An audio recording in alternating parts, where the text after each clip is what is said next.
കർത്താവ് നിങ്ങളോട് കൂടെ. അങ്ങേ ആത്മാവോടും കൂടെ. മത്തായിയുടെ വിശുദ്ധ സുവിശേഷത്തിൽ നിന്നുള്ള വായന. കർത്താവേ, അങ്ങേക്ക് മഹത്വം. അക്കാലത്ത് യേശു ഗെനേസറത്ത് നിന്ന് പുറപ്പെട്ട ടൈർ, സീറോൻ എന്നീ പ്രദേശങ്ങളിലെത്തി. അപ്പോൾ ആ പ്രദേശത്ത് നിന്ന് ഒരു കാനാൻകാരി വന്ന് കരഞ്ഞപേക്ഷിച്ചു, കർത്താവേ, ദാവീദിന്റെ പുത്ര, എന്നിൽ കനിയണമേ. എൻ്റെ മകളെ പിശാച് ക്രൂരമായി ബാധിച്ചിരിക്കുന്നു. എന്നാൽ അവൻ ഒരു വാക്കുപോലും ഉത്തരം പറഞ്ഞില്ല. ശിഷ്യന്മാർ അവനോട് അഭ്യർത്ഥിച്ചു, അവളെ പറഞ്ഞയച്ചാലും. അവൾ നമ്മുടെ പിന്നാലെ വന്ന് നിലവിളിക്കുന്നല്ലോ. അവൻ മറുപടി പറഞ്ഞു, ഇസ്രായേൽ ഭവനത്തിലെ നഷ്ടപ്പെട്ട ആടുകളുടെ അടുത്തേക്ക് മാത്രമാണ് ഞാൻ അയക്കപ്പെട്ടിരിക്കുന്നത്. എന്നാൽ അവൾ അവനെ പ്രണമിച്ച്, കർത്താവേ, എന്നെ സഹായിക്കണമേ എന്നപേക്ഷിച്ചു. അവൻ പറഞ്ഞു, മക്കളുടെ അപ്പം എടുത്ത് നായ്ക്കൾക്ക് എറിഞ്ഞു കൊടുക്കുന്നത് ഉചിതമല്ല.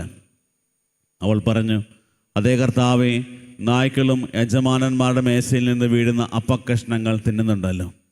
യേശു പറഞ്ഞു, സ്ത്രീയെ, നിന്റെ വിശ്വാസം വലുതാണ്. നീ ആഗ്രഹിക്കുന്നത് പോലെ നിനക്ക് ഭവിക്കട്ടെ.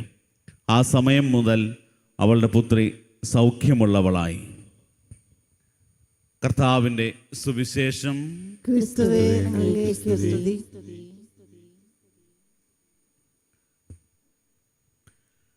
ഈശോ മിശിഹായിൽ ഏറ്റവും അധികം സ്നേഹിക്കപ്പെടുന്ന പ്രിയ മാതാപിതാക്കളെ, സഹോദരി സഹോദരങ്ങളെ, കഴിഞ്ഞ ഒരു ആഴ്ചക്കാലം നമ്മുടെ നാടിനെ സംബന്ധിച്ചിടത്തോളം ഒത്തിരിയേറെ വേദനയിലൂടെ കടന്നുപോയ ഒരു സമയമാണ്. പത്രമാധ്യമങ്ങളിലും സമൂഹ മാധ്യമങ്ങളിലുമൊക്കെ വരുന്ന വാർത്തകളൊക്കെ ഒത്തിരിയേറെ ഹൃദയഭേദകമായിട്ടുള്ള കാര്യങ്ങളാണ്.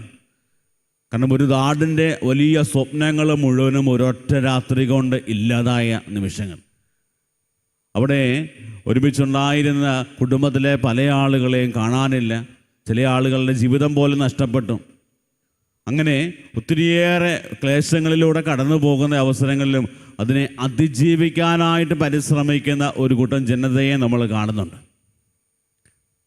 അവരോടൊക്കെ ചോദ്യങ്ങൾ ചോദിച്ചു കഴിഞ്ഞാൽ അവർക്കൊക്കെ പറയാനുള്ളത് അതിജീവനത്തിൻ്റെ ഒരു വലിയ കഥ മാത്രമാണ്. എപ്രകാരമാണ് അവർ രക്ഷിക്കപ്പെട്ടത് എന്ന് അത് വലിയൊരു ദൈവാനുഗ്രഹം പോലെയാണ് അവരെ തന്നെ കാത്തു പരിപാലിക്കുന്നത്. സമൂഹ മാധ്യമങ്ങളിൽ കൂടുതൽ ശ്രദ്ധയാകർഷിച്ച ഒരു പ്രധാനപ്പെട്ട ഒരു സംഭവമാണ്. ഒരു അമ്മയും കുഞ്ഞും ആ കുട്ടിയെയും കൊണ്ട് ഇങ്ങനെ മലവെള്ളപ്പാച്ചിലിൽ പോയപ്പോൾ അവിടെ ഒഴുക്കിൽ നിന്ന് മാറി ഒരു പ്രദേശത്തേക്ക് കയറിപ്പോവുകയും അവിടെ ആനകൾ വന്ന് അവർക്ക് കാവലിരുന്നു എന്ന് പറയുന്നുണ്ട്. അത്രമാത്രം അതിജീവനത്തിൻ്റെ പാതയിലൂടെ കടന്നു പോകുന്ന ഒരു ജനത്തെ നമുക്ക് നാട്ടിൽ കാണാൻ പറ്റും. പ്രിയപ്പെട്ടവരെന്ന് ഒന്നാമത്തെ വായനയിലേക്ക് നമ്മൾ കടന്നു വരുമ്പോൾ ജെറമിയ പ്രവാചകനിലൂടെ കർത്താവ് അരുളി ചെയ്യുന്ന ഏറ്റവും പ്രധാനപ്പെട്ട ഒരു കാര്യമെന്ന് പറയുന്നത്, എനിക്ക് നിന്നോടുള്ള സ്നേഹം അനന്തമാണ്, വിശ്വസ്തത അചഞ്ചലവും, അതിനൊരു മാറ്റവുമില്ല. അതുകൊണ്ട് തിരിച്ചു വന്നു കഴിഞ്ഞാൽ അവർ സമൃദ്ധിയോടുകൂടെ കർത്താവിൻ്റെ കൂടെ വസിക്കുമെന്നുള്ള കാര്യം പ്രവാചകനിലൂടെ അരുളി ചെയ്യുകയാണ്. അവരെ സംബന്ധിച്ചിടത്തോളം അവർക്കും ഇതുപോലെ അനുഭവമാണ്. ദൈവത്തിൻ്റെ കൂടെ നടന്നിട്ട് അടിമത്തത്തിലായി കഴിഞ്ഞപ്പോൾ അവർക്ക് ജീവിതത്തിലുണ്ടായിരുന്ന എല്ലാ അവകാശങ്ങളും നഷ്ടപ്പെട്ടു പോയവർ. അവിടെ അവർ തിരിച്ചറിയുന്നൊരു കാര്യം, ഞങ്ങളെ പരിപാലിച്ച് ഈജിപ്തിലെ അടിമത്തത്തിൽ നിന്ന് മരുഭൂമിയിലൂടെ നടത്തി വാഗ്ദാന ഭൂമിയിലേക്ക് നടത്തിയ ഒരു ദൈവമുണ്ട്. ആ ദൈവത്തിലേക്ക് ഞാൻ തിരിച്ചു വരും. അവിടെ തിരിച്ചു വരാൻ തുടങ്ങുമ്പോൾ ദൈവം ഞങ്ങളെ സ്വീകരിക്കും, ദൈവം ഞങ്ങളോട് കരുണ കാണിക്കും എന്നുള്ളത് അവരുടെ ഒരു വലിയ വിശ്വാസമായിരുന്നു. പ്രിയപ്പെട്ടവരെ, അപ്രകാരം ഒരു വിശ്വാസത്തോടെ തിരിച്ചു വരുന്നവരെ രണ്ട് കൈ നീട്ടി സ്വീകരിക്കുവാൻ തയ്യാറായി നിൽക്കുന്ന ഒരു ദൈവത്തെ പഴയ നിയമത്തിൽ കാണുന്നുണ്ട്. ആ ദൈവത്തിലേക്ക് തിരിച്ചു വരാനായിട്ടുള്ള ഒരു മനസ്സും ആ ഒരു വിശ്വാസവും നമ്മുടെ ജീവിതത്തിൽ ഉണ്ടാകണമെന്നുള്ളത് നമ്മുടെ ആത്മീയ ജീവിതത്തിൽ അത്യാവശ്യമായ ഒരു ഘടകമാണ്. നമ്മൾ സുവിശേഷത്തിലേക്ക് കടന്നു വരുമ്പോൾ പ്രധാനമായിട്ടും നമ്മൾ കാണുന്നത് മത്തായിയുടെ സുവിശേഷം 15-ാം അധ്യായത്തിൽ നമ്മൾ വായിച്ചു കേട്ടതുപോലെ ഒരു കാനാൻകാരി സ്ത്രീയുടെ വിശ്വാസം നമ്മൾ കാണുന്നുണ്ട്. കാനാൻകാരി സ്ത്രീയെക്കുറിച്ച് പറയുന്നത് അവളൊരു വിജാതീയ സ്ത്രീയാണ്. അധികമൊന്നും ഒത്തിരി അത്ഭുതങ്ങളൊന്നും പ്രവർത്തിക്കാതെ അവിടുത്തെ ആളുകൾക്ക് പോലും ഈശോയോട് വലിയ മതിപ്പില്ലാതിരുന്ന സ്ഥലങ്ങളാണ്. ഈശോ അത്ഭുതങ്ങളൊക്കെ പ്രവർത്തിച്ചപ്പോൾ അവിടെ നിന്നൊക്കെ പൊക്കോളാനൊക്കെ പറഞ്ഞ ആളുകളുണ്ട്. കാരണം അത്രമാത്രം ഈശോയെ ക്രിസ്തുവും നാഥനുമായിട്ടൊക്കെ അംഗീകരിക്കാൻ ബുദ്ധിമുട്ടുള്ള ഒരു ഏരിയ ആയിരുന്നു. പക്ഷെ അവിടെ വിജാതിയായ ഈ കനാൻകാരി സ്ത്രീ ഈശോയുടെ അടുക്കൽ വന്നു കഴിഞ്ഞ് ഈശോയുടെ ആ കരഞ്ഞപേക്ഷിച്ച് നിലവിളിച്ച് ഈശോയുടെ കൂടെ നടക്കുകയാണ്. തൻ്റെ ആവശ്യം ഈശോ നിറവേറ്റി തരുമെന്നുള്ള ഉറച്ച ബോധ്യത്തോടെ ആഴമായ വിശ്വാസത്തോടെയാണ് കനാൻകാരി സ്ത്രീ ഈശോയുടെ അടുക്കൽ വരിക. ശിഷ്യന്മാർ പറയുന്നുണ്ട്, ഇവളെ എങ്ങനെയും പറഞ്ഞു, ഇവളെ ഒരു വലിയ ശല്യമാണ്, കൂടെ കൂടെ നമ്മുടെ അടുത്ത് വന്ന് നമ്മളെ ശല്യപ്പെടുത്തിക്കൊണ്ടിരിക്കുക, എങ്ങനെയെങ്കിലും ഇവളെ പറഞ്ഞൊന്ന് ഒഴിവാക്കി വിടുക. അപ്പോൾ ഈശോ അതിനൊന്നും ഉത്തരം പറയാതിരിക്കുക. കനാൻകാരി സ്ത്രീ പറയുന്നു, ദാവീദിൻ്റെ പുത്ര എന്നിൽ കനിയണമേ.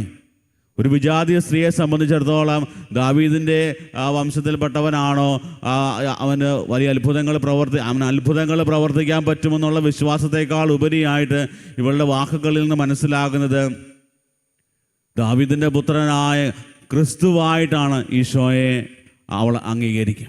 ആ ഒരു വലിയ വിശ്വാസത്തിൽ കർത്താവിന് മാത്രം, ക്രിസ്തുവിന് മാത്രമാണ് എൻ്റെ ജീവിതത്തിൽ എൻ്റെ മകൾക്ക് സൗഖ്യം നൽകാൻ പറ്റുന്നത്. ആ ഒരു വിശ്വാസത്തോടെ കനാൻകാരി സ്ത്രീ ഈശോയുടെ അടുക്കൽ വരികയാണ്. ആദ്യമൊക്കെ വളരെ ഒരു യഹൂദനെ പോലെ തന്നെ വിജാതീയരോട് സംസാരിക്കുന്ന ഈശോയെ കാണാൻ പറ്റും.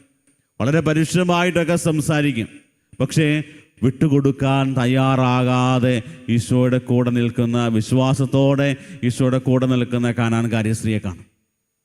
പിന്നീട് ഈശോയെ പോലും അത്ഭുതപ്പെടുത്തുന്ന രീതിയിലുള്ള വിശ്വാസ പ്രഖ്യാപനം ആ കനാൻകാരി സ്ത്രീ നടത്തുമ്പോൾ ഈശോ പറയുന്നത്, മകളെ, നിന്റെ വിശ്വാസം വലുതാണ്, നീ ആഗ്രഹിച്ചതുപോലെ നിനക്ക് സംഭവിക്കട്ടെ. നിന്റെ വിശ്വാസം വലുതാണ്. ഈ വലിയ രീതിയിലുള്ള വിശ്വാസവുമായി ദൈവസന്നിധിയിൽ നമ്മൾ വ്യാപരിക്കാൻ, അല്ല നമ്മുടെ ആത്മീയ ജീവിത യാത്രയിൽ നമ്മൾ വ്യാപരിക്കാൻ തുടങ്ങുമ്പോൾ നമ്മുടെ ജീവിതത്തിൽ വലിയ മാറ്റങ്ങളും വ്യതിയാനങ്ങളൊക്കെ സംഭവിക്കും. ഇന്ന് നമ്മുടെയൊക്കെ ആത്മീയ ജീവിതത്തെ പരിശോധിച്ച് കഴിഞ്ഞാൽ ഈ കനാൻകാരിയുടെ ഈ ഒരു വിശ്വാസത്തിൻ്റെ 10-1 നമ്മുടെയൊക്കെ ആത്മീയ ജീവിതത്തിൽ കാണാൻ പറ്റുന്നുണ്ടോ? നമുക്കൊക്കെ ഒരു കാര്യങ്ങൾ പ്രാർത്ഥിച്ചു കഴിഞ്ഞാൽ ഉടനെ കിട്ടിയില്ലെങ്കിൽ ഇനി പ്രാർത്ഥനയില്ല, ദൈവവുമില്ല, ദൈവവിശ്വാസമില്ല എന്ന് പറഞ്ഞുകൊണ്ട് ഓടിപ്പോകുന്ന ഒരു മനോഭാവങ്ങളൊക്കെ നമ്മൾ ഒത്തിരിയേറെ കാണാറുണ്ട്. നമ്മുടെയൊക്കെ ജീവിതത്തിൽ ദൈവം നമ്മുടെ ജീവിതത്തിൽ ഇടപെടും, ദൈവം നമ്മുടെ ജീവിതത്തിൽ ഓരോ കാര്യങ്ങളും നടത്തി തരുമെന്നുള്ള പൂർണ്ണ വിശ്വാസത്തോടെ ദൈവത്തിൽ അഭയം പ്രാപിക്കുവാനായി നമ്മൾ താല്പര്യം കാണിക്കുമ്പോൾ, അതിനുവേണ്ടി തീരുമാനമെടുക്കുമ്പോൾ ദൈവം നമ്മുടെ ജീവിതത്തിൽ ഉറപ്പായിട്ടും പ്രവർത്തിക്കും. ഇന്ന് വിശ്വാസത്തേക്കാൾ അധികമായിട്ട് നമ്മുടെയൊക്കെ ജീവിതത്തിൽ അന്ധവിശ്വാസങ്ങൾക്കാണ് കൂടുതൽ പ്രാധാന്യം കൊടുക്കുക. ഒത്തിരിയേറെ ആളുകളുടെ ജീവിതം ഇന്ന് നിരാശയിലേക്കും പ്രതീക്ഷയില്ലായ്മയിലേക്കൊക്കെ കടന്നു പോകാനുള്ള പ്രധാനപ്പെട്ട കാരണം ദൈവത്തിലുള്ള വിശ്വാസത്തേക്കാൾ അധികമായി അന്ധവിശ്വാസത്തിലാണ് അവരായിരിക്കുക. ആ ഒരു വിശ്വാസത്തിൽ നിന്ന് മാറി ചിന്തിക്കുവാനോ അതിൽ നിന്ന് മാറുവാനോ ഒരു താല്പര്യം പോലും ഇല്ലാത്ത അവസ്ഥ. പ്രിയപ്പെട്ടവരെ, ഇന്ന് ഈ ഒരു വചനഭാഗം നമ്മുടെയൊക്കെ കണ്ണു തുറപ്പിക്കുന്നത് വീണ്ടും ആഴമായ വിശ്വാസത്തോടെ ദൈവത്തോട് ചേർന്നിരിക്കാൻ നമ്മൾ തയ്യാറാകുമ്പോൾ നമ്മുടെ ജീവിതത്തിൽ വലിയ അത്ഭുതങ്ങൾ കാണും.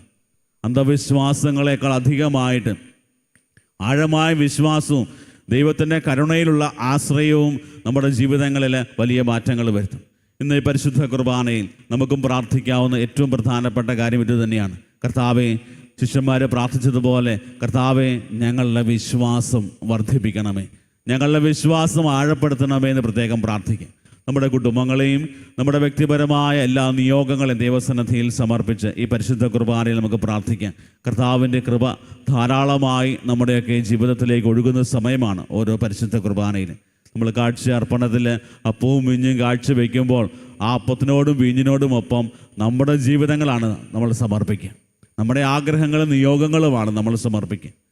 അവിടെ ദൈവത്തിൻ്റെ കരുണയിൽ ആശ്രയിച്ച് കർത്താവേ, എൻ്റെ ജീവിതത്തിൽ ഇടപെടണമേ എന്ന് പറയുമ്പോൾ അവിടെ വലിയ മാറ്റങ്ങൾ സംഭവിക്കും. പ്രിയപ്പെട്ടവരെ, അപ്രകാരം ആഴമായ വിശ്വാസത്തോടെ ദൈവിക ചൈതന്യത്തിൽ ജീവിക്കുന്നവരായി മാറുവാനായിട്ടുള്ള കൃപയ്ക്ക് വേണ്ടി പ്രത്യേകം പ്രാർത്ഥിക്കാം. ദൈവം നമ്മളെ സമർത്ഥമായി അനുഗ്രഹിക്കട്ടെ. ആമേൻ.